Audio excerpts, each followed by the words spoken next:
함께 읽겠습니다. 사랑하는 자들아, 우리가 일반으로 받은 구원에 관하여 내가 너희에게 편지하려는 생각이 간절하던 차에 성도에게 단번에 주신 믿음의 도를 위하여 힘써 싸우라는 편지로 너희를 권하여 할 필요를 느꼈노니, 이는 가만히 들어온 사람 몇이 있음이라. 그들은 옛적부터 이 판결을 받기로 미리 기록된 자니 경건하지 아니하여 우리 하나님의 은혜를 도리어 방탕한 것으로 바꾸고 홀로 하나이신 주제 곧 우리 주 예수 그리스도를 부인하는 자니라. 아멘. 앉아주시기 바랍니다. 우리 함께 기도하겠습니다.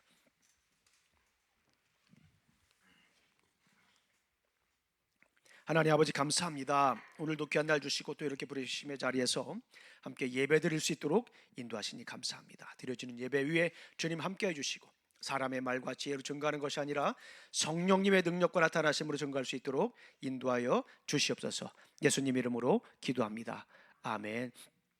자, 오늘은 유다서 말씀을 우리가 함께 나누도록 하겠습니다. 성경에서 가장 짧은 장입니다. 한 장밖에 없습니다. 우리 성도님들 말씀을 들으시기 전에 읽었으리라 생각이 들고요, 또 말씀을 들으신 후에 댁에 가셔서 한 장밖에 되지 않으니까 이 말씀을 꼭 읽으시면서 또 주님의 은혜를 경험하는 시간 되기를 간절히 소망합니다. 어떻게 믿음을 지킬 수 있나 우리 함께 말씀을 나누도록 하겠습니다. 제가 달라스 살 때 일입니다. 가족과 산책을 하고 집에 돌아왔습니다. 평상시와 다른 분위기였어요. 가만히 이렇게 살펴보니까 아이 방에 창문이 깨졌습니다. 창문이 깨지고 그 안에 누가 들어온 흔적이 있었습니다. 우리 신학생 아파트에 들어와서 가져갈 것이 뭐가 있겠습니까? 제 가방이 없어졌습니다. 제 가방에는 그때 당시 한 100불 정도, 죄송합니다, 1000불이 넘는 소중한 노트북이 있었죠. 아마도 저희 집에서 가장 값어치 나가는 것 중에 하나이지 않았을까 하는 생각이 들어요. 그리고 그 안에 제가 10년 넘게 보았던 성경책이 있었습니다. 저에게는 너무나도 소중한 것들이었어요. 그 컴퓨터 안에는 제가 그때 당시 석사 논문을 쓰고 있었는데요, 석사 논문이 그 안에 있었습니다. 다행히 제가 좀 복구를 해 놓아서 다시 쓰는데 어려움은 있었지만 다시 쓸 수 있었습니다. 교수님에게 찾아가 가지고 제 가방을 잊어버렸습니다. 누가 우리 집 창문을 깨고 들어와서, 가만히 들어와서 제 컴퓨터를 가져갔습니다. 그랬더니 교수님이 연장을 해주셨어요. 더 이렇게 공부해서 회복할 수 있도록 시간을 주셔서 잘 썼습니다. 그런데 중요한 것이 있었어요. 그때 당시 우리 선홍이하고 선민이가 엘리먼터리 스쿨 초등학생 때였어요. 그러니까 아이들이 잠을 자질 못하는 거예요. 가만히 누가 들어와서 창문을 깨고 들어오니까 불안했나 봐요. 계속해서 한동안 잠을 자지 못했던 그런 기억이 납니다. 교회도 마찬가지인 것 같아요. 교회도 누가 이렇게 가만히 들어와서 교회를 어지럽게 할 수 있다라고 하는 거예요. 오늘 유다서 말씀을 보니까 교회에 가만히 들어온 사람들이 있었어요. 우리 함께 성경을 다시 한번 읽어보겠습니다. 우리 4절 말씀, 우리 유다서 1장 4절 말씀 우리 한번 읽어보겠습니다. 시작. 이는 가만히 들어온 사람 몇이 있음이라. 가만히 들어온 사람이 있었어요. 다시 말씀을 드리면 마치 저희 집에 창문을 깨고 가만히 들어온 사람이 있었던 것처럼 교회에도 교회에 창문을 깨고 이렇게 가만히 들어온 사람이 있을 수 있다라는 거예요. 그런데 그 가만히 들어온 사람이 어떤 사람들입니까? 거짓 사람이에요. 거짓 교사들입니다. 그래서 유다는 이런 생각을 합니다. 처음에는 구원에 관한 편지를 쓰려고 했는데 가만히 들어온 사람들 때문에 내가 이 편지를 다시 써야겠다라는 작정을 합니다. 우리 어떤 내용일까요? 어떻게 하면 믿음으로 싸울 수 있을까에 대한 편지를 쓴다라고 얘기를 합니다. 처음에는 구원에 관한 편지를 쓰려고 했어요. 그런데 어떻게 믿음을 지켜야 될 것인지에 대한 편지로 바꿨다라고 합니다. 우리 한번 1장 3절 말씀을 읽어보도록 하겠습니다. 시작. 사랑하는 자들아, 우리가 일반으로 받은 구원에 관하여 내가 너희에게 편지하려는 생각이 간절하던 차에, 그래요, 처음에는 보니까 편지를 하는데 구원에 관한 이야기를 쓰려고 했었어요. 그런데 가만히 들어보니까 읽어보겠습니다. 시작. 성도에게 단번에 주신 믿음의 도를 위하여 힘써 싸우라는 편지로 너희를 권하여 할 필요를 느꼈다라고 얘기합니다. 왜 그렇습니까? 우리가 살펴보았던 것처럼 교회에 가만히 들어온 거짓 교사들입니다. 침입자들이죠.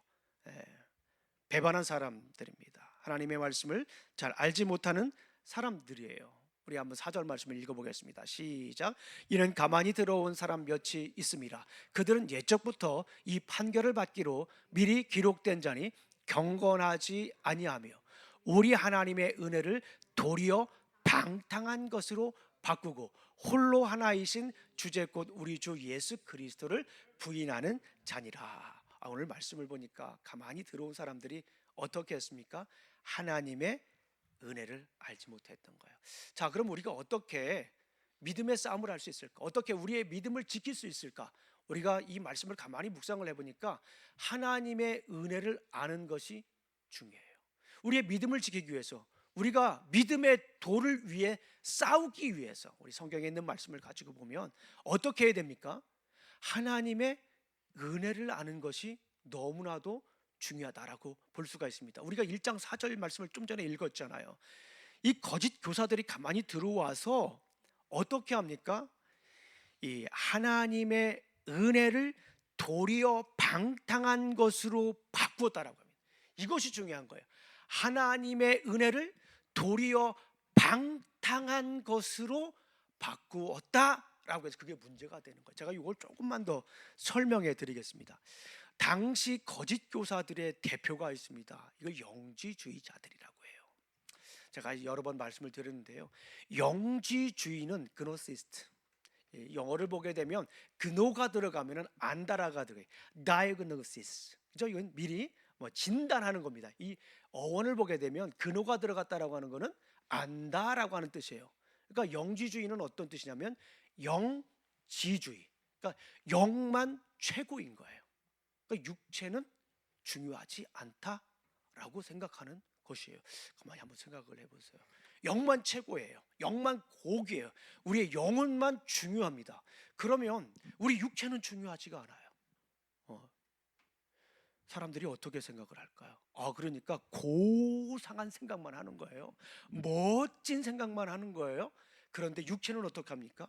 그냥 자기의 본능대로 사는 거예요. 쾌락을 즐기면서 사는 거예요. 그래서 오늘 보세요. 하나님의 은혜를 도리어 방탕한 것으로, 하나님의 은혜를 알지 못하고 방탕하게 쾌락적으로 자기 마음대로 본능대로 살았다라고 굉장히 큰 문제가 되는 거예요. 누구라고요? 영지주의자들은 그렇게 생각을 했습니다. 하나님의 은혜를 알지 못하면 이렇게 방탕하게 사는 거예요. 우리 사랑하는 성도님들, 하나님의 은혜가 무엇입니까? 너무나도 중요한 것이잖아요. 하나님의 은혜가 뭐예요? 예수 그리스도입니다. 그것이 왜 중요해요? 우리는 죽을 수밖에 없는 죄인이었는데 하나님께서 자신의 아들, 소중한 아들 예수 그리스도를 우리를 위해, 우리의 죄를 사해 주시기 위해서 아들을 값없이 보내주신 거예요. 이것이 바로 하나님의 은혜예요. 우리가 자격이 있어요? 우리가 능력이 있습니까? 우리를 생각해 볼 때 아무런 자격도 없고 능력도 없고 그럴 만한 가치가 없음에도 불구하고 하나님은 먼저 우리를 사랑하셔서 당신의 아들 예수 그리스도를 아무런 대가 없이 우리를 보내주신 거예요.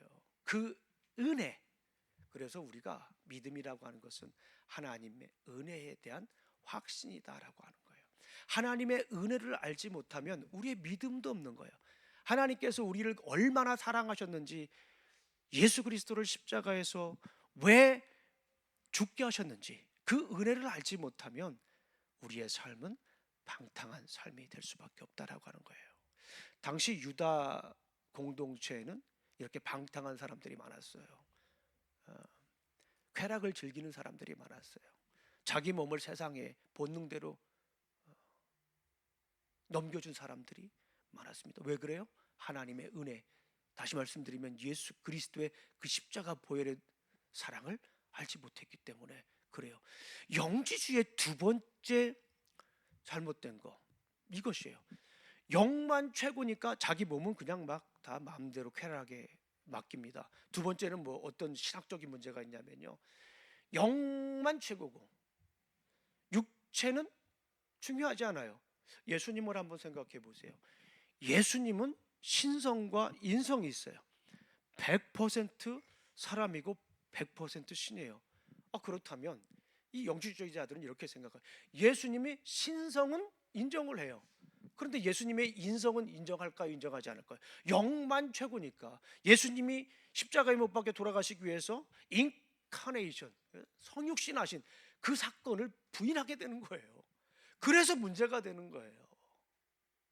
오늘 성경 말씀을 보게 되면 1장 4절 말씀을 보니까 하나님의 은혜를 도리어 방탕한 것으로 바꾸고 홀로 하나이신 주제 곧 예수 그리스도를 부인하는 자니라. 1장 4절에 너무나도 명확하게 이야기를 하고 있어요.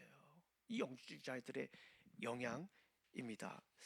우리 사랑하는 성도님들, 이 영주주의자들처럼 방탕한 삶을 살고 이 영주주의자들처럼 예수 그리스도를 부인하게 살게 되면 어떤 일들이 있습니까? 순간적으로는 즐겁고 본능에 맡겨서 쾌락을 즐길 수 있겠지만, 잠시 잠깐 즐거움은 있을 수 있지만 결국에는 심판을 받는다라고 하는 거예요. 우리 1장 6절 말씀을 함께 읽어보겠습니다. 유다서 1장 6절 말씀을 한번 읽어볼게요. 시작. 또 자기 지위를 지키지 아니하고 자기 처소를 떠난 천사들을 큰 날의 심판까지 영원한 결박으로 흑암에 가두셨다. 오늘 본문을 보게 되면 이 은혜를 알지 못하고 방탕한 삶을 살았던 세 예를 듭니다. 세 가지 예를 듭니다. 첫 번째는 뭐냐면요, 출애굽 당시 불신앙했던 사람들. 5절 말씀이에요. 5절 말씀을 한번 읽어볼까요? 시작. 너희가 본래 모든 사실을 알고 있으나 내가 너희로 다시 생각나게 하고자 하노라. 주께서 백성을 애굽에서 구원하여 내시고 후에 믿지 아니하는 자들을 멸하셨느니라. 이 출애굽 당시 이스라엘 백성들이 어떻겠습니까? 불평하잖아요. 원망하잖아요. 왜 그렇습니까? 하나님의 은혜를 알지 못하기 때문에 그런 거예요. 그들은 어떻게 당했습니까? 결국 심판을 당했습니다. 우리가 잘 아시는 것처럼 출애굽 당시에 20세 이상들은 하나님께서 다 죽이셨어요. 그들은 가나안 땅에 들어가지 못했습니다. 원망하고 불평하고 하나님께 따지기 좋아하고. 왜 그렇습니까? 하나님의 은혜를 알지 못했기 때문에 결국에는 심판을 받을 수밖에 없었어요. 그리고 그 밑에 보게 되면 천사 이야기가 나옵니다. 천사도 교만하여서 하나님께 배반을 했습니다. 결국에는 심판을 받게 되었죠. 그 얘기가 바로 1장 6절 우리가 좀 전에 읽은 이야기입니다. 우리 1장 6절 말씀을 읽어보겠습니다. 시작. 또 자기 지위를 지키지 아니하고 자기 처소를 떠난 천사들을 큰 날의 심판까지 영원한 결박으로 흑암에 가두셨다라는 거예요. 그리고 마지막으로 소돔과 고모라 얘기를 해요. 하나님의 은혜를 알지 못해서 방탕한 삶을 살았던 예를 드는데, 첫 번째 출애굽하는 당시 사람들, 그 다음에 천사들, 그리고 마지막으로 소돔과 고모라. 제가 설명을 드리지 않아도 너무나도 잘 아시는 말씀이에요. 하나님의 은혜를 알지 못해서 방탕한 삶을 살아서 결국에는 심판당했던 그 모습을 보게 됩니다. 그게 1장 7절 말씀이에요. 한번 읽어보겠습니다. 시작. 소돔과 고모라와 그 이웃 도시들도 그들과 같은 행동으로 음란하여 다른 육체를 따라가다가 영원한 불의 형벌을 받음으로 거울이 되었느니라. 결국에는 하나님의 은혜를 알지 못하고 하나님의 은혜를 도리어 방탕한 것으로 바꾼 사람들이 심판을 받을 수밖에 없다라고 하는 겁니다. 여러분들 잘 아시는 것처럼 요즘 한국의 이단들이 아주 득세합니다. 굉장히 많습니다. 저는 예전에 넷플릭스가 나와가지고 여러 가지 상황들을 이렇게 보니까 신천지라든가 정명석이라든가 이만희라든가 이런 사람들이 좀 많이 이렇게 세력이 약화된 줄 알았어요. 그런데 이번에 정은철 목사님이 와가지고 한국 상황에 대해서 물어봤더니 오히려 더 많아졌다라는 거예요. 오히려 더 교회도 들어오고 오히려 신학교도 들어가서 신학교 졸업하고 개교에 들어가서 담임 목사를 대적하고 교회가 신천지로 빼앗기고 그런 일들이 비일비재하다는 거예요. 너무나도 심각하다라고 하는 거예요. 이 정명석이라고 하는 사람, 이만희라고 하는 사람, 또 보게 되니까 하나님의 어머니라고 하는 이런 사람도 있고요. 아가동산 뭐 김기수 거기 나와 있잖아요. 넷플릭스에 나와 있잖아요. 전 보다가 끝까지 볼 수가 없더라고요. 얼마나 지저분한지, 얼마나 이 사람들이 사람들을 유린하는지 볼 수가 없어요. 두 눈을 뜨고 볼 수가 없습니다. 하나님의 은혜를 알지 못하니까 불평불만하고, 하나님의 은혜를 알지 못하니까 방탕한 삶을 살게 되는 그런 모습들을 우리가 보게 됩니다. 우리 사랑하는 성도님들, 하나님의 은혜를 알아야 돼요. 우리가 믿음을 지키기 위해서는 하나님의 은혜를 다시 한 번 더 점검해야 됩니다. 댁에 돌아가셔서 나에게 주신 하나님의 은혜가 뭔지 하나 한번 세어보세요. 아주 작은 것이라도 하나하나 세어보세요. 특별히 우리 부모님들이 해야 될 것이 있어요. 어디서 하나님의 은혜를 발견해야 될까요? 자식들을 통해서 하나님의 은혜를 발견해야 돼요. 이게 정말 고난이도 숙제인 것 같아요. 우리 부모님들에게 자녀들을 하나하나 이렇게 보면서 내 마음대로 되지 않는 자녀들을 우리가 보고 불평불만할 것이 아니라 하나님께서 나에게 주신 선물이에요. 기프트란 말입니다. 우리 민하, 우리 레위기서 우리 소재에 대해서 얘기를 했잖아요. 민하, 하나님의 선물이라고 제가 말씀드렸잖아요. 자녀들은 하나님의 선물들이에요. 하나님의 은혜를 발견하십시오. 직장 동료들에게서 통해서 하나님의 은혜를 발견하고, 남편을 통해서, 아내를 통해서 하나님의 은혜를 발견해. 이게 실력인 거예요. 이게 영적인 실력인 것이에요. 우리 사랑하는 성도님들, 믿음을 지키기 위해서, 믿음의 도를 위해 힘써 싸우기 위해서, 마치 거짓과 같은 세계가 펼쳐지는 이 세상에서 우리가 믿음을 지키며 살아가기 위해서 우리가 가장 먼저 해야 될 것이 무엇이냐면 하나님의 은혜를 아는 것입니다. 우리 재성 형제도 하나님의 은혜를 하나하나 한번 세어보세요. 주아야 count God's grace toward you. 하나님의 은혜를 하나하나 생각해 보세요. 이건 너무나도 중요한 거예요. 우리 선웅이도 그렇고, 우리 진우, 하나님의 은혜가 무엇인지 한번 세어보세요. 적어보세요. 우리 예나도 마찬가지고요. 하나님의 은혜가 무엇인지 한번 써보세요. 이게 실력입니다. 두 번째, 우리가 믿음의 도를 위해 싸우기 위해서는 첫 번째 하나님의 은혜를 아는 것이고, 두 번째는 하나님의 긍휼을 나누는 것이다라고 이렇게 볼 수가 있습니다. 은혜를 알고 또 하나님의 긍휼을 나누는 것이 우리 믿음을 지키며 살아가는 길입니다. 우리 유다서 1장 20절 21절 말씀을 함께 같이 읽어보겠습니다. 한 장이니까 한번 펴보세요. Open your Bible. Let's look at the Bible. Jude chapter 1 verse 20 to 21. 한번 읽어보겠습니다. 20. 한번 읽어볼게요. 자, 시작. 사랑하는 자들아, 너희는 너희의 지극히 거룩한 믿음 위에 자신을 세우며 성령으로 기도하며 하나님의 사랑 안에서 자신을 지키며 영생에 이르도록 우리 주 예수 그리스도의 긍휼을 기다리라. 이 말씀에 굉장히 많은 것들이 있어요. 여기 보니까 성령으로 기도하고 하나님의 사랑 안에 자신을 지키고 영생에 이르도록 우리 주 예수 그리스도의 긍휼을 기다리라. 중요한 말씀들이 많이 있어요. 제가 헬라어 원문을 찾아보니까 가장 중요한 동사는 사랑 안에서 지키라라는 거예요. 이게 가장 중요한 단어고, 나머지들은 우리가 분사, 파리시프레이스 이렇게 꾸며주는 그런 것이에요. 이 말씀을 가지고 묵상하는데, 아하, 사랑이 안에 사랑을 지키는 것이 결국에는 믿음을 지키는 것이구나라는 것을 알았어요. 그러면 이 사랑에 대해서 조금 더 구체적으로 설명하는 것이 무엇일까? 저는 바로 옆에 있는 그 단어를 택했어요. 긍휼이라고 하는 단어예요. mercy. 이 긍휼하는 거예요. 그러니까 하나님의 은혜를 알고 하나님의 긍휼을 우리가 나누며 살 때 우리는 믿음을 지키며 살아갈 수 있다라고 하는 것이에요. 제가 이 긍휼이라고 하는 단어를 한번 찾아봤어요. 어떤 의미로 당시에 쓰여졌는가를 찾아봤는데요. 이 긍휼이라고 하는 것은 세 가지 그림 언어가 있습니다. 제가 여러 번 말씀드렸지만 이 긍휼이라고 하는 헬라어에 해당되는 히브리어, 그들이 유대인들에게 가지고 있는 그림 언어죠. 이건 라함이라고 하는 단어인데요. 이 단어는 자궁이라고 하는 단어예요. 긍휼이라고 하는 것은 뭐냐면, 멀시라고 하는 건 뭐냐면 남자에게는 없는 우리 이 자궁, 이 자궁이라고 하는 거예요. 엄마가 아이를 품는 곳이잖아요. 아이가 자라는 곳이잖아요. 그게 바로 궁일이라고 하는 거예요.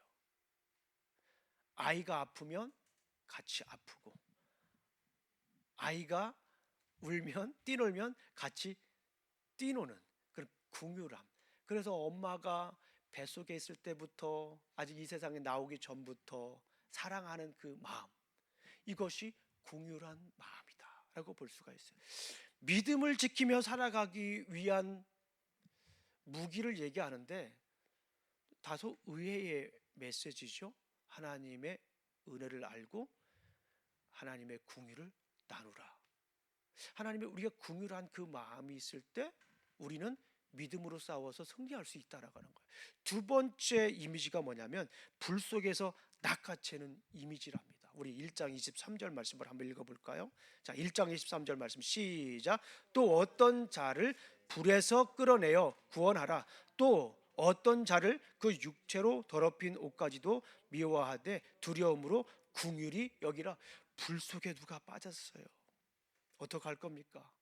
아, 저는 소방관이 아닌데요. 그럼 도망가시겠습니까? 불 속에 빠져 있으면 어떻게 됩니까? 건져내야죠. 바로 건져내야죠. 우리 선홍이가 여기 있죠. 예전에도 한번 말씀드렸습니다. 우리가 아는 지인이 배를 태워준다고 해서 저 트래비스 호수에 배를 타러 갔습니다. 난생 처음으로 배를 탔는데요. 우리 선민이도 같이 갔습니다. 막 이렇게 타다가 뒤에서 이제 이렇게 매달려서 타는 게 있더라고요. 근데 그 선민이가 그거를 이제 먼저 탔습니다. 운동을 좋아하니까 탔는데 그걸 놓쳤어요. 어렸을 때니까. 그랬는데 저는 그걸 어떻게 하면 좋을까 했는데 옆에서 갑자기 뛰어드는 사나이가 있었어요. 누굴까요? 선홍이가. 아버지는 뭐 어떻게 될까 막 들어갈까 말까 이러고 있는데 옆에서 생각도 느닷없이 번개같이 뛰어들어서 자기 동생을 구해오는 사나이가 있었어요. 할렐루야. 불은 아니지만 빠진 사람을 건져오는 그 마음의 궁율입니다. 그런 궁율이에요. 그리고 세 번째 의미는 마지막까지 끝까지 견디는 사랑이랍니다. 이 궁율이라고 하는 단어가 굉장히 넓은 의미가 있죠. 이거는 이제 히브리어로 말하면 헤세드와 관련된 거예요. 언약적인 사랑, 하나님께서 우리에게 보여주신 그 언약적인 사랑, 돌이킬 수 없는 사랑, 변하지 않는 사랑, 끝까지 어떠한 일이 있어도 포기하지 않는 사랑이 바로 이 헤세드 사랑이다라고 볼 수가 있습니다. 우리 사랑하는 성도님들, 우리 안에 하나님의 궁유를 품으시기를 주님의 이름으로 축원합니다. 그리고 그 궁유를 나누어줘요. 저는 이 유다서를 보면서 좀 굉장히 고민이 많았어요. 왜냐하면 초반에 이렇게 믿음의 도를 위해 힘써 싸우라라고 하면서 그 방법에 대해서 얘기를 하는데 제가 생각했던 그런 무기가 아니에요. 뭡니까? 내가 먼저 하나님의 은혜를 아는 거래요. 하나님의 은혜를 알 때 우리는 하나님의 사람으로 믿음을 지키며 살아갈 수 있다라는 거예요.